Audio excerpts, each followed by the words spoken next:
ಕನ್ನಡ ಚಿತ್ರರಂಗದ ಇತಿಹಾಸದಲ್ಲಿ ಕೆಲವು ಸಿನಿಮಾಗಳು ಕೇವಲ ಚಿತ್ರಗಳಾಗಿ ಉಳಿಯುವುದಿಲ್ಲ, ಅವು ಕನಸುಗಳಾಗಿ ಉಳಿಯುತ್ತವೆ. ಆ ಕನಸುಗಳನ್ನು ಸಾಕಾರಗೊಳಿಸಲು ನಿರ್ಮಾಪಕರು ತಮ್ಮ ಸಂಪತ್ತು, ಶ್ರಮ, ಸಮಯ ಎಲ್ಲವನ್ನೂ ಪಣಕ್ಕಿಡುತ್ತಾರೆ. ಆ ಕನಸುಗಳು ಕೆಲವೊಮ್ಮೆ ಗೆಲ್ಲುತ್ತವೆ, ಕೆಲವೊಮ್ಮೆ ಸೋಲುತ್ತವೆ.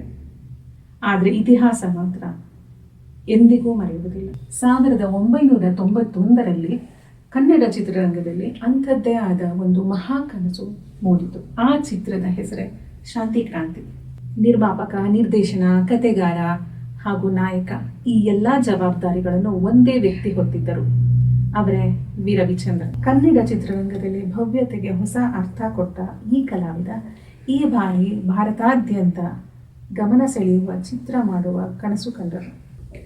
ಆ ಸಮಯದಲ್ಲಿ ಈಶ್ವರಿ ಪ್ರೊಡಕ್ಷನ್ಸ್ ದೊಡ್ಡ ಸಿನಿಮಾಗಳನ್ನು ನಿರ್ಮಿಸುತ್ತಿದ್ದಂಥ ಪ್ರತಿಷ್ಠಿತ ನಿರ್ಮಾಣ ಸಂಸ್ಥೆಯಾಗಿತ್ತು. ಶಾಂತಿ ಕ್ರಾಂತಿ ಚಿತ್ರವನ್ನು ಕನ್ನಡ ಭಾಷೆಯಲ್ಲಿ ಮಾತ್ರವಲ್ಲದೆ ತಮಿಳು, ತೆಲುಗು ಮತ್ತು ಹಿಂದಿ ಭಾಷೆಗಳಲ್ಲಿಯೂ ನಿರ್ಮಿಸುವ ಯೋಜನೆ ಕೈಗೆತ್ತಿಕೊಳ್ಳಲಾಯಿತು. ಆ ಕಾಲದಲ್ಲಿ ಇಂಥ ಬಹುಭಾಷಾ ಚಿತ್ರ ಅತ್ಯಂತ ಅಪರೂಪವಾಗಿತ್ತು.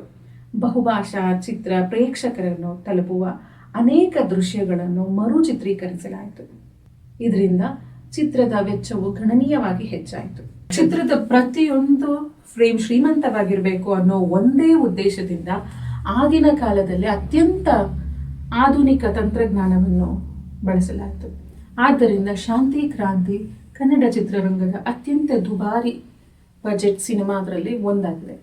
ರವಿಚಂದ್ರನ್ ಹಾಗೂ ರಜನಿಕಾಂತ್ ಅವರ ನಡುವೆ ಇದ್ದ ಸ್ನೇಹ ಈ ಚಿತ್ರಕ್ಕೆ ಪ್ರಮುಖ ಕಾರಣವಾಯಿತು. ರಜನಿಕಾಂತ್ ಅವರು ಈ ಚಿತ್ರದಲ್ಲಿ ಅಭಿನಯಿಸಲು ಒಪ್ಪಿಕೊಂಡದ್ದು ದೇಶಾದ್ಯಂತ ಭಾರಿ ಕುತೂಹಲ ಮೂಡಿಸಿತ್ತು. ಈ ಚಿತ್ರದ ನಿರ್ಮಾಣದ ಸಮಯದಲ್ಲಿ ಎದುರಾದ ಅನೇಕ ಸವಾಲುಗಳು ಏನು? ಹಂಸಲೇಖರ್ ಅವರು ಸಂಗೀತ ನಿರ್ದೇಶನ ಹೇಗೆ ರೂಪಿಸಿದರು? ಈ ಚಿತ್ರಕ್ಕಾಗಿ ಬಜೆಟ್ ಎಷ್ಟು ಹೆಚ್ಚಾಯಿತು?